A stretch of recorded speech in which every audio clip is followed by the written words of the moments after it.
blessed day. Shall we pray? Lord God, we thank you. Be with us once again. Guide us through your Holy Spirit. Bless all who hears this message of God. Thank you so much in Jesus' name. Amen. I'm going to tackle a subject which is entitled resurrection. In the book of 1 Corinthians, chapter 15, starting from verse 14 up to 20. And if Christ is not risen, then our preaching is empty and your faith is also empty.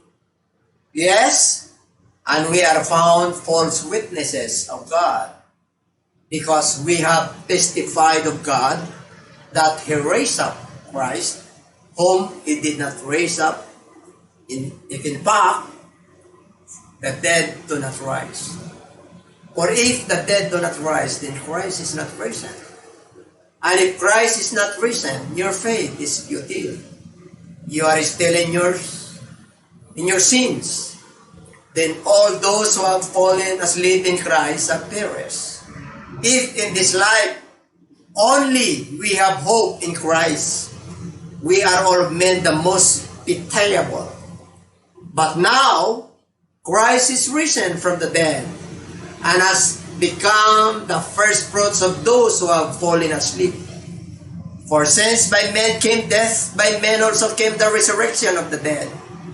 For as in Adam all die, even so in Christ all shall be made alive. May God bless our hearts upon reading His words.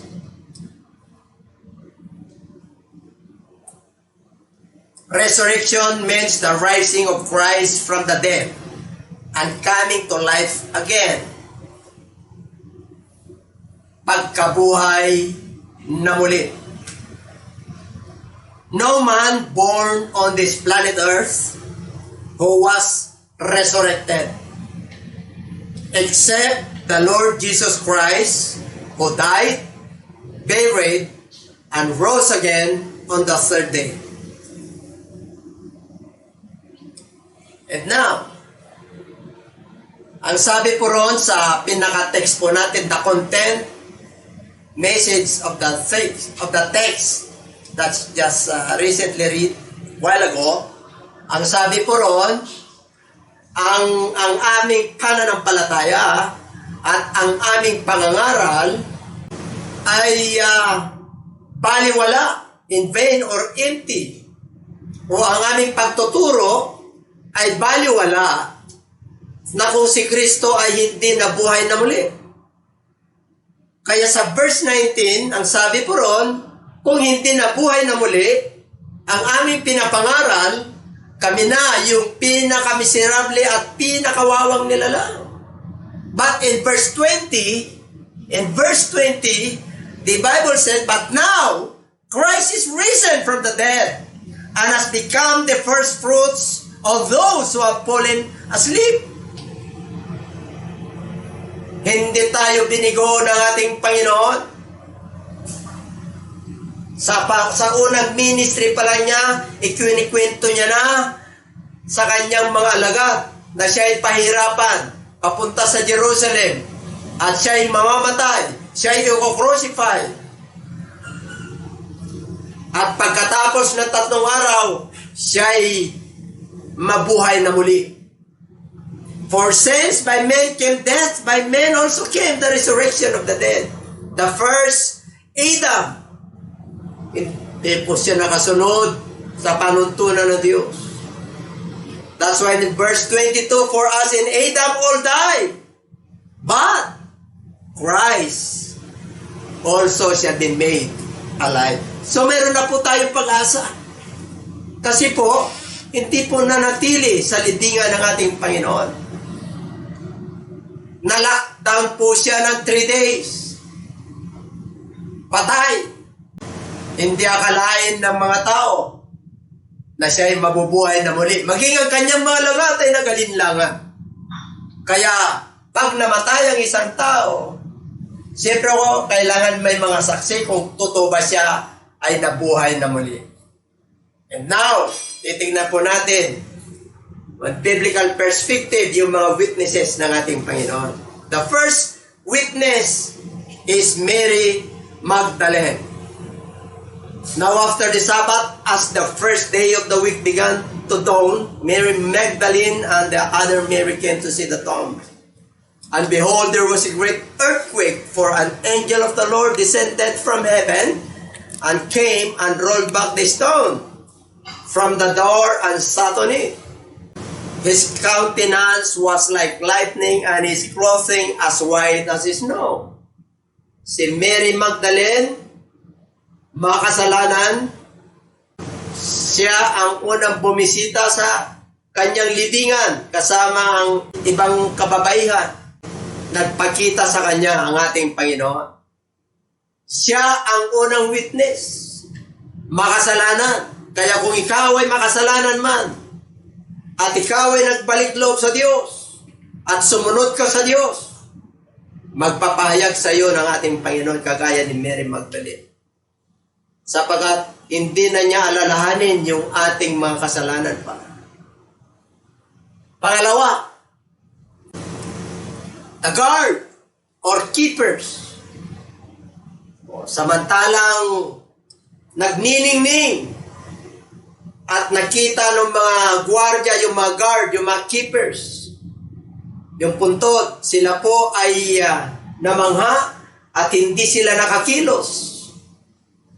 Dahil sa gulat. At ang nangyari po, dahil pinabantayan po at may seal po yun. Nilagyan ng malaking bato. Kaya hindi basta-basta maalis po yun. Kaya ginawa po nila sa verse 11 hanggang 15. Now while they were going, behold, some of the guard came into the city and reported to the chief priest all the things that had happened. And when they had assembled with elders and consulted together, they gave a large sum of money to the soldiers, and saying, tell them his disciples came at night and stole him away while we sleep. And if this comes to the governor's ears, we will appease him and make you secure. So they took the money and did as they were instructed, and this saying is commonly reported among the Jews until this day. Alam niyo po, may mga ulat na gano'n eh. Hindi naniniwala sa resurrection ng ating Panginoon. Hanggang ngayon, mayroon tayong nababalitaan na ninakaw lang yan, ninakaw yung kanyang mga alagad. O, yun po, ang katunayan. Natakot yung mga gwardya. Pinagtakpan siya yung mga high priest. O, kasi mapapahiya po sila sa governor, kaya nagbigay sila po sila talagang, kumbaga sa nag-bribe po sila para hindi po sila mapahiya. Ang balibalita o ninakaw, hindi nila pwedeng nakawin yun. Hallelujah, unang-una, may shield po yun. Yung bato na yun, walang makakagalaw. Gwardyado po yun. Mabigat po yun. O, kaya yung guard mismo, ang mga nagiging saksi. Number 3, the disciples. Hindi po kung Mark 16:14 up to 18. Later he appeared to the 11 as they sat at the table, and he rebuked their unbelief and hardness of heart, because they did not believe those who had seen him after he had risen. Oh, and he said to them, go into all the world and preach the gospel to every creature. He who believes and is baptized will be saved, but he who does not believe will be condemned. And these signs will follow those who believe in my name. They shall cast out demons. They will speak with new tongues. They will take up serpents. And if they drink anything deadly, it will by no means hurt them. They will lay hands on the sick and they will recover. Yan yung mga alagad po yan. The 11 disciples. Kasi wala na po si Judas Iscariot po dyan. Samantalang nung unang pangabir nila, nakapinit yung kanilang pintuan, nakasara po, yung 10 lang ang nandun. Wala si Thomas. Kaya binalita po yung mga ibang alagad, nakita namin si Kristo. nakasama namin. Ano sabi ni Tomas? Maliban na lang na makita ko yung sugat ng kanyang kamay at saka yung kanyang paa at may daiti ko yung aking daliri, hindi ako maniniwala. Oh, after how many days? Samantalang 11 na po sila. Oh, sabi niya, peace be with you. Oh, Thomas, o daiti mo na yung kamay, pasok mo na yung kamay ko, nandito na ako.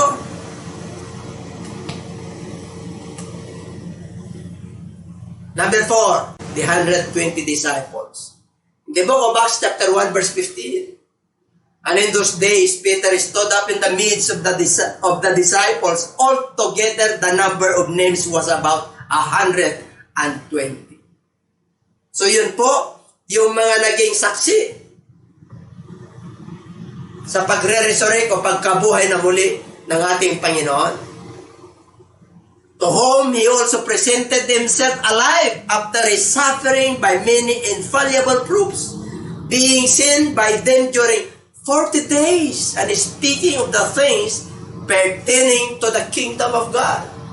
Pero mo nag-resurrect po siya after 3 days, tapos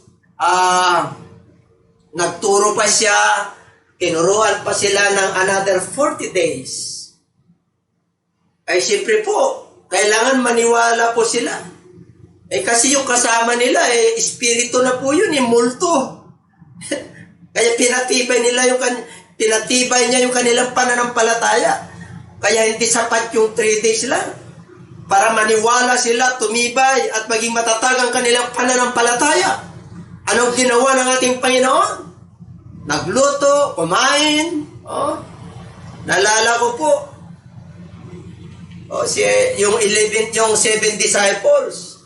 Mga anak, meron ba kayong nahuli? Di ba? Sabi sa Book of John, sinangisda muli si Pedro. Kailangan, ano ba ang kahalagaan nitong pagkabuhay na muli ni Kristo?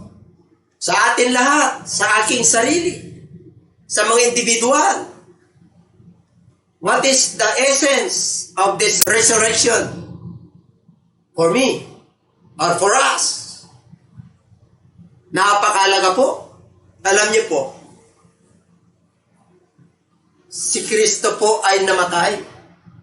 Ang kanyang kamatayan ay nasusulat, nahula na po yan. Pati yung kalikasan, the nature itself is the witness. Samantalang siya nasa krus, karoon ng matinding pagyanig. Nagdilim ng 3 oras, mula alas 12 ng tanghali hanggang alas 3. Yung bilog temple, nahatid. Nung siya po ay binigay niya na yung kanyang sarili. And when He gave up His spirit, yung tabing ng templo nahatid. Ano ibig sabihin? Ang mga tao sa kanyang pagkamatay ay mayroon na siyang direktang access sa Diyos. Hindi po kagaya sa Old Testament. Maraming mga rituals. Kailangan may papataying alay, kambing, o kordero. Marami silang gagampanan sa loob ng templo, sa tabernacles. Pero yung kanyang pagkamatay, kaya nahati yung tabing, ang lahat ng tao ay pwede nang tumawag sa kanya. Yun yung kanyang kamatayan. Nung pagkalibing niya, okay, yun ang nagiging kaso niya. Kasi ang sabi niya, destroy this temple, and in 3 days, I will restore it. Is pertaining to his death. Sabi niya, itong templong ito ay sirain at itatayo ko sa loob ng 3 araw. Pati yung kanyang pagkalibing, inihintay na siya mag-resurrect. Kaya nung nag-resurrect, sa book of Matthew 28, yung nabasa natin, verse 3 kanina, kay Mary Magdalene, nagkaroon ng pagyanig. Grabe. Bakit? Wala talagang makakapag-roll yung napakalaking bato eh. Walang makakagalaw eh. Maliban na lang yung kapangyarihan ng Diyos. Kaya sila'y namangha. Kaya there is the power of resurrection. Number 1. Ano sabi ng Lord nung nag-resurrect siya? Para hindi magduda yung kanyang mga alagad. In the book of Matthew 20:16-20. Then the 11 disciples went away into Galilee to the mountain which Jesus had appointed to them. When they saw him, they worshipped him, but some doubted. Pero niyo po, kasama na nila. Tinuruan sila for almost more than 3 years. Kitang-kita na yung ebidensya. Nagduda pa rin sila. Alagad mismo ito. The 11 disciples. Hindi natin alam kung sino yung mga nagduda. But the Bible tells us, when they saw him, they worshiped him. But some doubted. Ganon din po tayo. Minsan, nagdududa po tayo sa kapangyarihan ng Diyos. Dududa po tayo sa kilos ng banal na espiritu. Nagdududa po tayo na tayuan yung salita ng Diyos. Pag tila baga hindi tayo nakakaranas na makatugunan ng Diyos, pumapasok po yung pagdududa, yung pag-alala o pag-alinlangan. Ito, alagad niya na mismo ito. In verse 18, samantalang nagdududa yung iba, sabi ni Jesus, and Jesus came and spoke to them saying, all authority has been given to me in heaven and on earth. Lahat ng kapamahalaan, lahat ng kapangyarihan ay binigay na sa akin, sa langit, maging sa lupa. Kaya sabi niya, para hindi na kayo magduda, go therefore and make disciples of all the nations, baptizing them in the name of the Father and of the Son and of the Holy Spirit, teaching them to observe all things that I have commanded you. And lo, I am with you always, even to the end of the age. The power of resurrection. Para hindi na sila magdududa. Ang sabi niya sa kanyang mga alagad, humayo kayo. Gawin nyo silang alagad, buong bansa, baptizing them. Kaya yun po yung mabuting balita. Kaya lagi naming sinasabi, tanggapin nyo, magpabautismo kayo. Sa pangalan ni Jesus. Father is not the name, Son is not the name, Holy Spirit. The name of the Father is Jesus Christ. The name of the Son is Jesus Christ. And the name of the Holy Spirit is Jesus Christ. The commandment is in Matthew 28:19. But the fulfillment is in the book of Acts chapter 2 verse 38. Ang mga inatasan, inutusan ay yung mga alagad. Wala pa po tayo nung panahon yun. Bakit nila hindi ginanap ito? Kasi ito yung utos ng ating Panginoon na dapat ganapin. Kaya panahon na, mga preachers, mga nagtuturo, ang katotohanan at tunay na ebanghelyo, dapat ang lahat ng mananampalataya ay mabautismuhan sa pangalan ni Jesus. Sapagkat sa pangalan ni Jesus, doon tayo naligtas.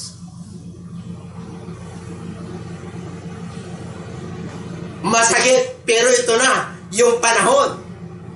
That's why there is the power of resurrection. Gusto nyo na ang Diyos ay suma sa inyo? Teaching them to observe all things. Ibig pong sabihin, ituro natin sa kanila ang lahat ng bagay na panuntunan ng Diyos. Wala tayong itatago. All that I commanded you, and lo, I am with you always, even to the end of this age. Biro mo, gusto mo kasama mo ang Diyos, kailangan humayo ka. Kailangan magturo ka. Kailangan mangaral ka. Kailangan mabautismuhan yung manananalig. At kailangan turuan sila na sundin ang lahat ng mga bagay na ipinag-utos ng ating Panginoon upang sa magkaganon, ang Panginoon Diyos ay sasayo. Kaya pag kinwalangan mo yan, abay mga kapatid, sasayo ang Diyos. Pero partial lang. Nagturo ka, tama. Humayo ka, tama. Nangaral ka, tama. Bautismo, hindi nakakapagligtas ang bautismo. Who told you? He that believe it and is baptized shall be saved. Hindi tao nagsabi nun. Si Jesus Christ. Number 1, the power of resurrection is all power is given unto Him. Saan ibinigay ang bukapamalan ng kalangitan at lupa? Si Jesus Christ. Nung nandito siya sa lupa, Panginoon po siya. Hindi ibig sabihin, yung tinatawag niyang Ama, ay dalawa. Hindi po yun. Yun ay witness niya. The witnesses of Jesus Christ when He was born is the scriptures, the prophets, and the voice that came from heaven. Nung binaptize po siya, "This is my beloved Son." Pakinggan niyo siya. Siya yung sinisintagong anak. In the transfiguration, mayroon uling tinig. Pakinggan niyo siya. Siya yung sinisintagong anak. Sinong witness? The Father, God, the Scriptures, and the prophets. The power of resurrection. The signs and wonders follow to those who believe. Mga himala, mga wonders, mga miracles. Ito ay susunod sa mga mananampalataya. Later he appeared to the 11 as they sat at the table, and he rebuked their unbelief and hardness of heart, because they did not believe those who had seen him after he had risen. And he said to them, "Go into all the world and preach the gospel to every creature. He who believes and is baptized will be saved." Ito yung binanggit ko kanina. Hindi po pang miyembro ang pagbabautismo rito. Ang pagbabautismo rito po ay pagkikipagrelasyon sa Diyos, sapagkat lahat ay nagkasala. All have sinned. Yun lang yung paraan ng Diyos para magkaroon ng relasyon ng tao sa Kanya. But he who does not believe will be condemned, and this sign shall follow them, those who believe. In my name they shall cast out demons. They will speak with new tongues. They will take up serpents, and if they drink anything deadly, it will by no means hurt them. And if they lay their hands unto the sick, they shall recover. Yan yung mga signs and wonders. Pag ikaw ay mananampalataya, at nakuha mo yung resurrection, yung power of resurrection, dahil sa kanilang unbelief, dahil sa hardness of their heart, malagad na po sila. Kaya sabi niya, umayo kayo. Yung mga mananalig at naniniwala sa inyong pinagsasabi at pinapangaral, bautismuhan niyo sila. Kaya signs and wonders. Number 3, tingnan niyo po, pag you have the power of resurrection, the book of Luke 24:43-49. And he took it and it in their presence. Then he said to them, "There are the words which I spoke to you while I was still with you, that all things must be fulfilled, which were written in the law of Moses and in the prophets and the Psalms concerning me." And he opened their understanding that they might comprehend the scriptures. Then he said to them, "Thus it is written, and thus it was necessary for Christ to suffer and to rise from the dead the third day. And the repentance and remissions of sins should be preached in His name to all nations, beginning at Jerusalem. And you are witnesses of these things. Behold, I send the promise of my Father upon you. But tarry in the city of Jerusalem until you are endued with power from on high. Ay sabi niya, wait for the promise of the Father. Alam niyo po, the experience of the power of resurrection, itong mga alagad na to, hindi nila kilala pa si Lord noon, kahit nakasakasama. Kasakasama nila. Nung na sila po ay binuksan ng Lord ang kanilang unaw spiritual understanding. The words where I spoke to you while I was still with you, that all things must be fulfilled. Hindi nila ganong naintindihan pa po, mababaw yun. Mababaw pa ang kanilang pagkaintindi concerning Jesus Christ. Kung ano yung nakasulat sa kautusan ni Moses at sa mga propeta at sa mga awit na nauukol sa Kanya. That's why in the book of John chapter 5 verse 39, search the scriptures that ye may believe.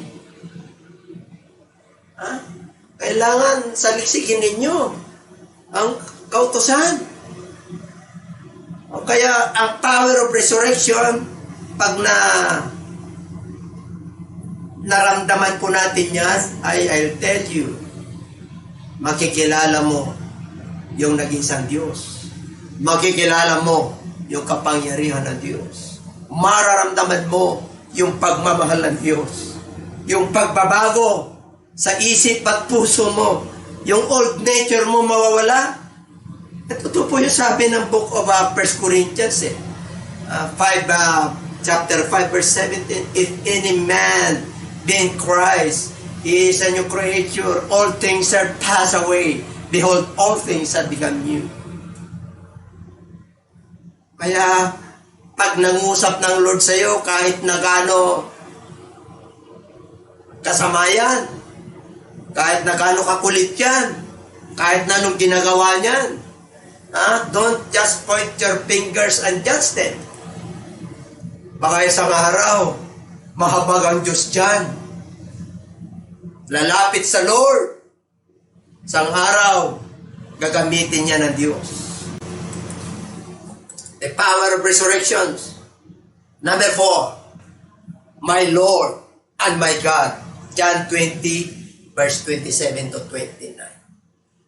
Then he said to Thomas, reach your finger here and look at my hands. And reach your hand here and put it into my side. Do not be unbelieving, but believing. And Thomas answered and said to him, my Lord and my God. Jesus said to him, Thomas, because you have seen me, you have believed. Blessed are those who have not seen and yet have believed. Alam niyo ito si Tomas. Yung unang fellowshipping, nakasara yung pintuan nila, wala po ro. Kasi nagkanya-kanya po nung ang ating Panginoon ay nilibing po.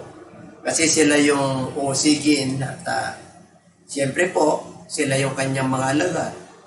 Kaya nung nagkita-kita sila ulit, sabi ni Thomas, hindi ako maniwala. Kaya nung nakita niya, abay, Thomas, peace be with you. Halika na, tayitin mo na, pasok mo na. My Lord and my God. Ay, grabe. Di na nakakibo si Thomas eh. Di siya nagulat. Bakit?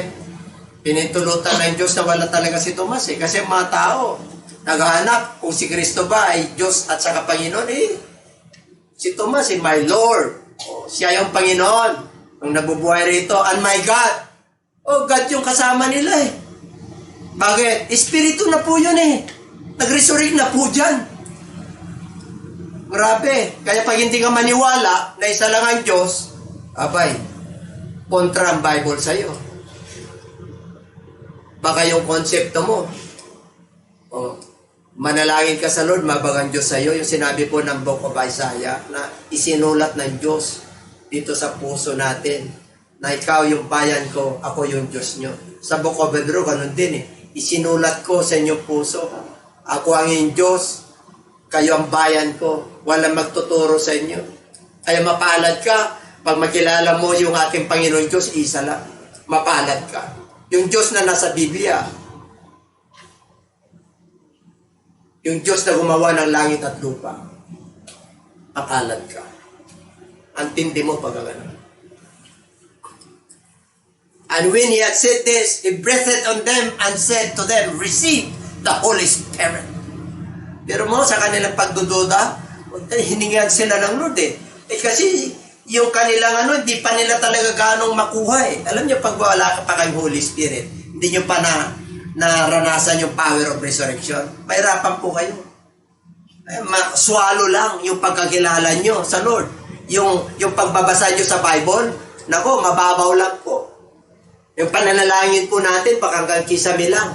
Pero pag yung power of resurrection, pag yung power ng Holy Spirit ay yung talagang nalilimang ka, naramdaman mo, nag-speak in tongues ka, ay grabe po. Yun sinabi ng Lord. And this sign shall follow them that believe. Mga palatandaan ang susunod sa mga mananampalataya. Ano yung mga palatandaan na yun? They shall cast out demons. Sumunod ka lang. Kapag palayas ka ng demonyo, ang daming demonyo ngayon eh. Ano yun? Demonyo ng kahirapan, demonyo ng karamdaman, demonyo ng pestilence, demonyo ng confusion, demonyo ng kaguluhan. Ang dami. Legions of demons, of spirits. Ay pag wala kang kapangyarihan ng Lord, mahirapan ka. Mahirapan kayo mga minamahal. Kailangan natin, we must experience the power of resurrection. You must receive the Holy Spirit. Kagaya ng mga lagat ng ating Panginoon. Noong una, nagdududa sila eh. But when the Lord God opened up their understanding and when they received the Holy Spirit, nako, ang tatapang nilang mangaral. Very bold na po silang mangaral. Hindi na nila tinatatwa ang Lord. Hindi na nila kinahiya na sila'y mangingisdala. Hindi na po. Alam niyo po, ito si Pedro. Samantalang sila ay nandun, tinuturuan sila ng ating Panginoon. Nangisda po siya. Nangisda po sila kasama yung malaga. Talang sila ay nakaupo. Kay Pedro po, in the book of Matthew chapter 16, verse 18.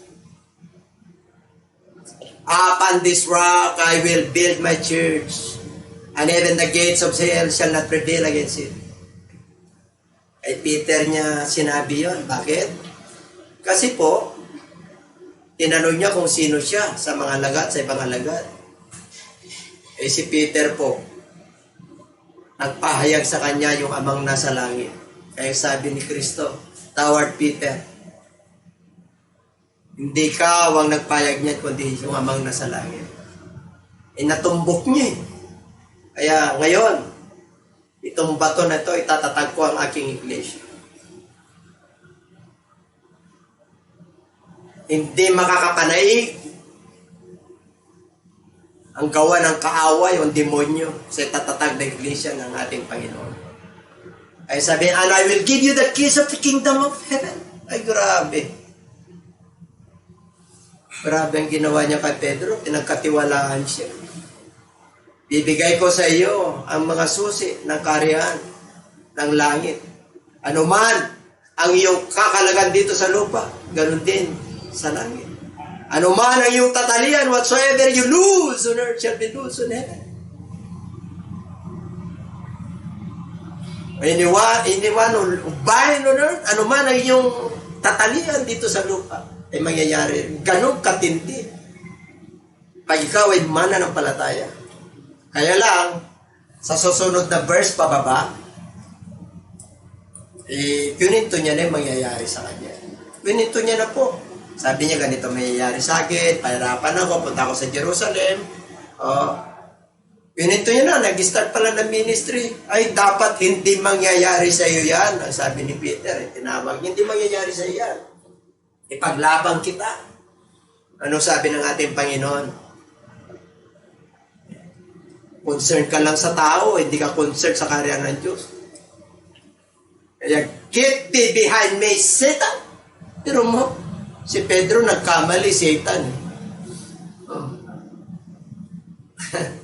Pero ang Lord, pag pinili ka, pinili ka. Nagpatuloy si Pedro. Pinaglaban niya. Kaya anong hinuli ang ating Panginoon eh.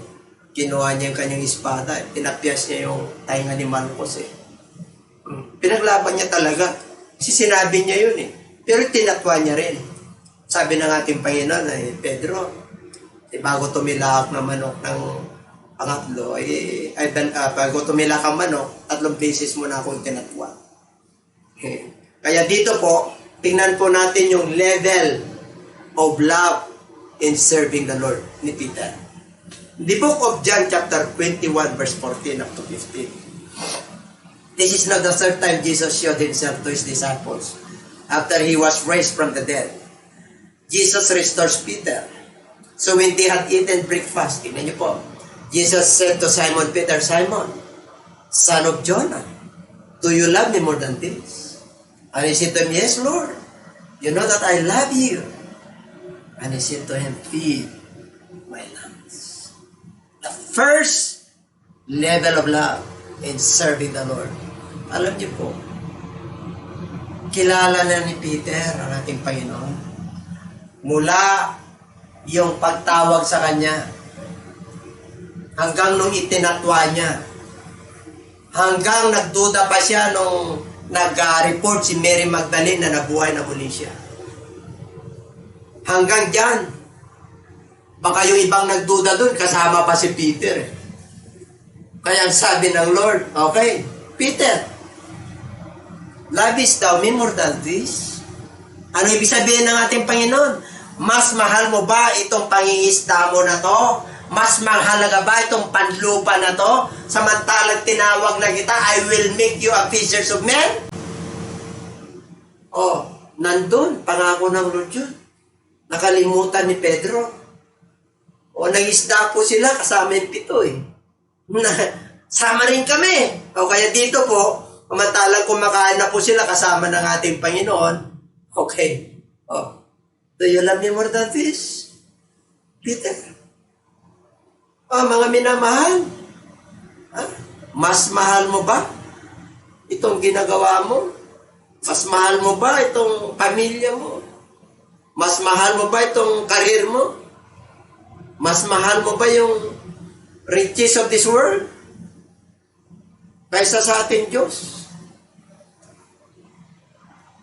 Sa mga naglilingkod sa ating Panginoon, sabi niya, feed my lambs. Bakit feed my lambs? Pag ikaw ay pastor, nasa 5-fold ministry. Ano yung 5-fold ministry? Prophets, apostles, evangelists, pastors and teachers. Pag nandun ka, feed my lambs. Pag sinabing lambs, kordero, mangaral ka, turuan mo sila. Habang bata pa yan, alalayan mo. Parang baby yan eh. Sa physical birth. No? Pag nanay, magulang ka, wag mo pakainin niya ng gulay, kailangan gatas lang muna. Naayon sa kanyang structure, sa kanyang paglaki.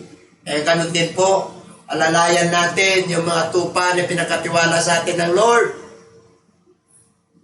Kung ikaw ay manggagawa ng Diyos at kung ikaw naman ay pamilya, abay, yung pamilya mo, huwag mong pabayaan. Ganun din, pag manager ka, huwag mong pinakatiwala sa iyong kumpanya na yan, huwag mong pabayaan yung subordinates mo. Ganun din yung yung pamahalaan. Pag ikaw ay pinakatiwalaan ng Lord ng isang posisyon sa pamahalaan, kailangan you must be faithful servant. Kaya, turuan mo sila. Alalayan mo sila. Kaya pag ikaw ay manilikod ng Lord, feed my lambs. Kasi bata pa yan, unawain mo, intindihin mo. Maunawaan mo yan kasi pastor ka. Hindi ka gagawin ng pastor na hindi mo maunawaan yung bata pa. Number 2, level of love and serving. The book of John 21:16, he said to him again, and the second time, first time, second time, Simon, son of Jonah, do you love me? Said to him, yes, Lord, you know that I love you. He said to him, tend my sheep. Pay attention, give a time. You must be concerned to the flocks of God. Kailangan bigyan mo sila ng panahon. Bakit? I-sheep na to eh. Ang lamb, kordero, bata pa. Ang sheep, palaki na po yan. Ang ibig pong sabihin, marami nang malalaman niya, nagiging strong na yan. Makulit na po yan. Meron na siyang sariling desisyon. Kaya ikaw naman na lingkod ng Diyos, kailangan ganito ang gawin mo. Ipag-pray mo, pagpastingan mo. Lalo na, ay dami matitigas sa ulo. Kaya yung mga pastor po na kinakalbo na. Huwag po kayong matisod. Ay may mga pastor, kaya kahit na underdog na, kahit ano na, sige, kasalanan ko na, sige, para matapos lang yung ating pinagdidipatian, yung pinagayon, para magpatuloy ka lang sa Lord. Eh, sabi niya, nung una, mababaw pa lang eh. Kasi bata pa lang eh, kaya. Pero nung pangalawa na, abay, medyo makulit na. Kaya palalim na palalim yung paglilingkod niya sa Lord. Oh, nung una, medyo ano pala. Di ba, nung tinawag tayo ng ating Panginoon, parang, nung young people tayo, parang choir, parang masaya lang tayo. Di ba? Nagtaan ng maraming panahon, tinuruan tayo ng Lord ng iba't ibang mga karanasan sa buhay. O hanggang hinanap natin yung kalutasan. O ang Diyos rin pala maglulutas. Sunod lang, may sacrifice. Number 3. The third level, love of understanding is feed my sheep. The book of John 21 verse 17. He said to him the third time, Simon, son of Jonah, do you love me more than this? Oh, Peter was grieved because he said to him to the third time, do you love me? And he said to him, Lord, you know all things. You know that I love you. And Jesus said to him, feed my sheep. Feed my sheep. Pakainin mo ang aking mga tupa. Ano ibig sabihin ng ating Panginoon? Peter, inalalayan kita. Inunawa kita.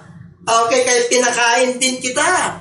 Mula nung inaruga kita. Kaya ngayon, kaya nagbibigay ako ng atensyon sa iyo, nagdududa ka pa hanggang ngayon, nag-resurrect na ako. Hallelujah! Pinakita ko na lahat ang himala. Ako yung tunay na Panginoon Diyos na nasusulat. Ito na, napaya na si Peter. Gul-gul na po siya.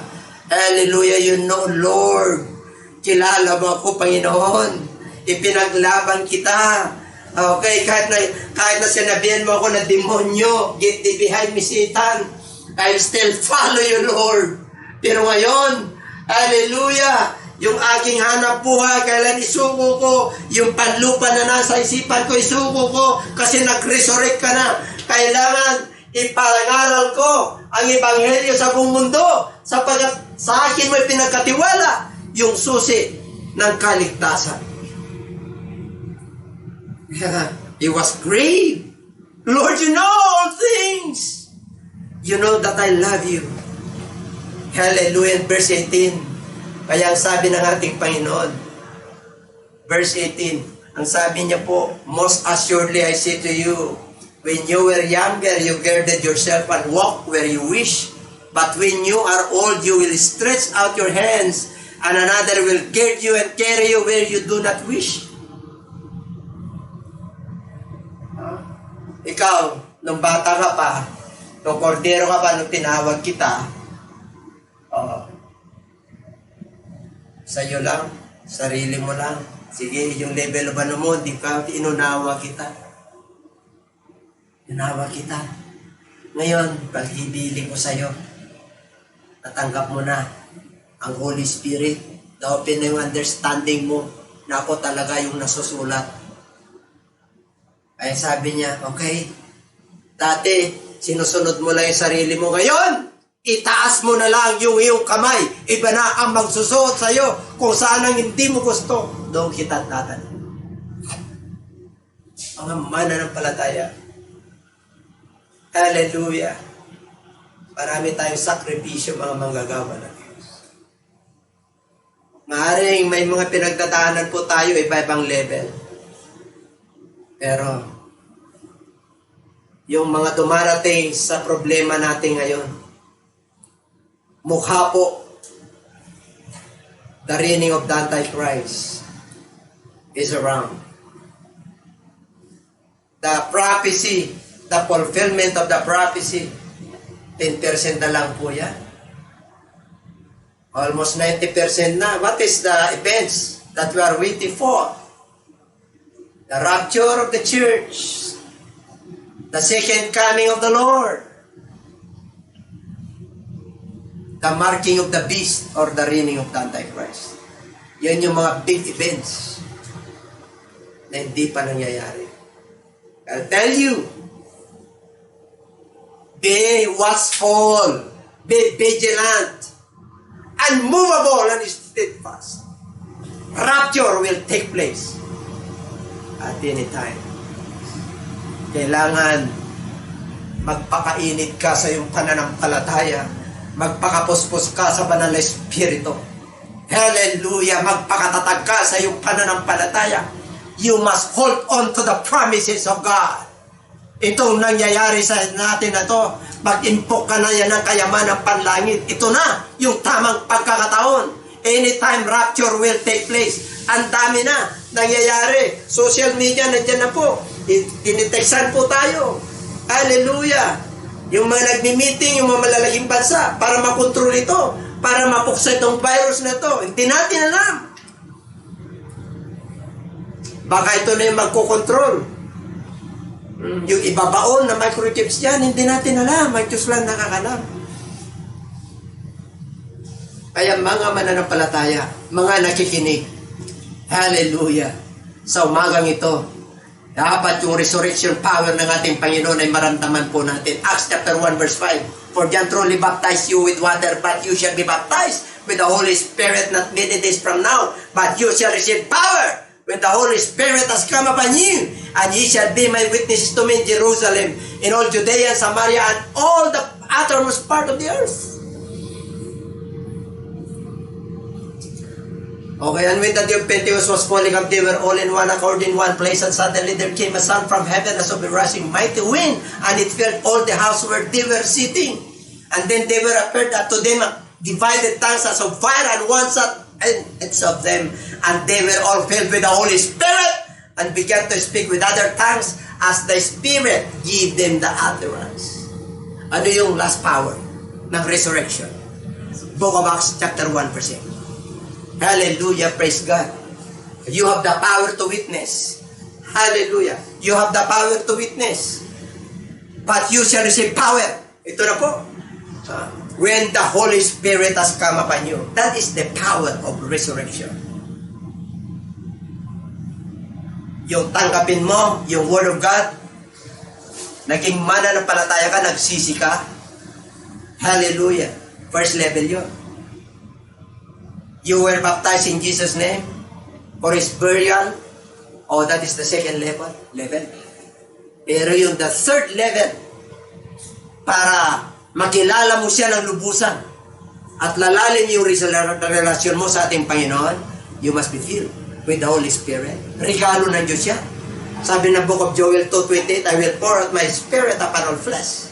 Hindi na nagtatanging ang Lord sa panahon ngayon. Hallelujah! Ang mga tao ngayon, mabababa ang kalooban. Ang mga tao ngayon, nangingailangan ng katugunan. Hallelujah! Naghihirap ang tao ngayon. Hindi makakilos ang tao ngayon. Kaya ito yung napapanood, kumikilos ang Espiritu ng Lord. Samantalahin natin ang bawat pagkakataon. Take advantage of it. Hallelujah! Habang nandito pa ang kilos ng Holy Spirit. Pag nirapture na church, mahirap na po. Wala nang pagkilos. Antichrist na kikilos. Wala nang mercy. Wala nang love. Why? Kinuha na yung Church of God eh. Kaya, beware. Hallelujah. The power to witness. Kaya mga mananampalataya, you have the power. Sabi ng Lord, you shall receive power. Grabe, after that, the Holy Ghost come upon you. And ye shall be my witnesses in Jerusalem. Where is your Jerusalem? Your family is your Jerusalem. Your inner circle. Hallelujah. Your loved ones. Where is your Judea? Your Judea is your associates. Your office mates. Your batchmates. Hallelujah. Yan, your neighbors. Hallelujah. Where is your Samaria? Your friend, yung kamimit mo lang. Ngayon mo lang nakilala. And all the uttermost part of the earth. yung Jerusalem, Judea, Samaria, and all the uttermost part of it. Pag nag-abroad ka, hindi mo na kilala, hindi mo na bansa, hindi mo na kalahi. Kaya sabi ng Book of John 1:12, as much as they believe, I will give them the power to become the sons of God. Bibigyan ko sila ng karapatan na maging anak ng Diyos sa mga naniniwala sa Kanya. Dito po sa Acts 2:38, lagi namin sinasabi po, this is our echo to all people of this earth. Kung ikaw ay mananampalataya na, repent ka na, and let every one of you be baptized in the name of Jesus Christ for the remission of sins. Ang makakapagpatawad lang sa kasalanan ay mabautismoan sa pangalan ni Jesus. Pasensya na po kayo. Hindi po pangalan ng Ama, Anak at Espiritu Santo, Holy Spirit. Di po. Kasi di pa naman pong pangalan yung title po yun. Ang pangalan lang na nakapagpapatawad ay pangalan ni Jesus Christ. Kaya yung mga lagad po, sila po ay nagbautismo sa pangalan ni Jesus. Wala pa po tayo nun doon. They fulfilled the commandment of the Lord. Matthew 28:19. That is the commandment, the greatest commission. But the fulfillment is Acts chapter 2, verse 38. And you shall receive the gift of the Holy Spirit. For the promise is unto you, unto your children, unto all that are far off, as many as the Lord our God will call. And with many other words he testified, and exhorted them, saying, be saved from this perverse generation. This is a perverse generation. Panahon na itong gospel ito, maniwala ka, manampalataya ka, at titiyakin ko sa iyo, hindi pa huli ang lahat. Magandang umaga po, pagpalay po tayong lahat ng ating Diyos. Magandang araw po sa inyong muli, sa lahat po na aming mga tagatangkilik na nanonood at sumusubaybay po ng ating programa dito po sa JCLGAA. Tunay na napakabuti po ng Panginoon. At narinig po natin kanina yung ating napakagandang mensahe po sa ating mahal na Bishop Domingo Lucena na pinamagatang resurrection. At tunay mga kapatid ng pagkabuhay po muli ng ating Panginoon ay napakahalaga po, lalong-lalo na po sa ating pananampalataya. Nang dahil po sa pagkabuhay ng muli ng ating Panginoon, yung ating pong pananalig sa ating Diyos ay nagkaroon po ng kabuluhan. Pero kung hindi po siya nabuhay na magmuli, yung ating pong pananalig sa Diyos ay mawawalan po ng saysay. Kaya salamat po sa sakripisyo po ng ating Panginoon para tayo po ay Kanyang iligtas. At sa oras na ito mga kapatid, alam po natin na kailangan po natin na malaman na tayo po ay mayroong tagapagligtas. At kung gusto po natin na tayo po ay makasama sa nalalapit na rapture day ng ating Panginoon, mangyari lang po na tanggapin natin siya sa ating buhay. Kaya sa mga nais po na tumanggap sa ating Panginoon bilang kanilang tagapagligtas, magagawa po natin yan. Kayo po ay susunod sa maiting panalangin ng pananalig. Pwede po natin mga kapatid sundan ang napakaiting panalangin ito. Bigit po natin sumandali ang ating mga mata. Yumuko po tayo. Taas po natin ang ating mga kamay. At sumunod po kayo sa maiting panalangin na ito. Amang banal na makapangyarihan sa lahat, aming Diyos na buhay, maraming pong salamat sa pagkakataon ito na ibinigay mo po sa akin upang ako po ay makaharap sa iyong banal na trono. Ako po ay nagsisisi sa lahat ng aking mga pagkakasala, mga kahinaan, mga pagkakamali na nagawa sa iyong harapan. Patawarin mo po ako, linisin mo po ako, at gawin mo po akong karapat-dapat na maging anak mo. At sa oras na ito, tinatanggap kita bilang Panginoon at sariling tagapagligtas. ng aking buhay. Tinatanggap kita bilang kaisa-isang Diyos. Pagharian mo po ako mula ngayon hanggang sa iyong pagbabalik. Salamat po sa kapatawaran sa aking mga kasalanan. At tulutan mo po na ako'y maging anak mo. Ito po ang aking samot dalangin sa iyong dakilang pangalan, sa pangalan mo po, Panginoong Hesus. Amen. At tinanggap niyo po ay ang ating Panginoon. At kung nais po natin na tayo po'y lumago sa ating spiritual, mangyari lamang po na tayo po'y masugit na sumubaybay sa ating programa po. Dito po sa ating Facebook ay YouTube account, JCLGAA, every Friday po, 5 p.m. at every Sunday, 9 a.m. Sana po, lagi po kayong nandyan. Subaybayan niyo po, mga kapatid, at tayo po ay matututo po sa ating mga spiritual na pangangailangan. At nais ko rin po, mga kapatid, na ipa-announce po ang ilang mga bagay po para sa ating mga kapatid, na huwag po nilang kakalimutan yung ating prayer at 3 p.m. Lagi po tayo manalangin, lalo na po ngayon. Alam po natin na napaka-peligro po ng panahon. Kaya huwag po tayo magsawang manalay para sa isa't isa. At magdamayan po tayo, magtulungan tayo. Sapagkat yun po ang maganda nating magagawa sa ngayon para ang ating Panginoon po ay malugod sa atin. At ganun din po, nais po nating pasalamatan ng ating mga kapatid po na nag-alay ng mga magagandang awitin sa Panginoon.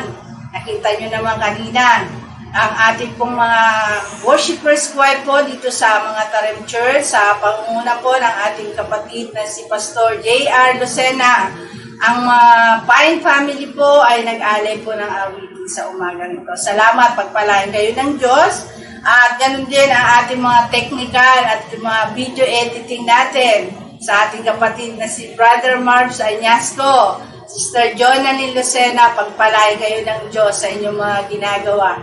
At ganun din mga kapatid, sa mga nais po na tumulong o sumuporta sa gawain ng Panginoon, huwag po kayong mahiya na kami po ay tawagan. No? Sapagkat ang pagtulong po sa gawain ng Panginoon at ang pagsuporta po sa gawain ng Panginoon ay napakagandang bagay po na magagawa ng isang nananalig sa Diyos. At kung tayo po ay tutulong at susuporta sa gawain ng Diyos, kayo po ay malayang tumawag po sa atin, o kaya ay mag-message po kayo. Nandiyan po yung address po natin, yung telephone po natin sa baba. At kayo po ay malayang pagpalain ng ating Panginoon sa pamamagitan ng inyong pagtulong.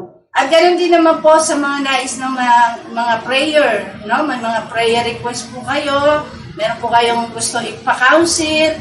Tawagan nyo lang po kami o kaya i-message nyo po kami para matulungan po namin kayo sa inyong pangangailangan. At sa mga nais naman po na sila ay magpabautismo upang kayo po ay magkaroon ng tamang relasyon sa ating Panginoon, pwede po kayong tumawag po sa amin at sabihin niyo po sa amin kung kailan niyo po gusto magpabaptize at upang ito po ay ating ma-schedule. Ito po ay libre, huwag po kayong mag-alala, ito po ay libre na binibigay sa atin ng Panginoon para po sa kaligtasan ng ating kaluluwa. Pagpalain po tayo.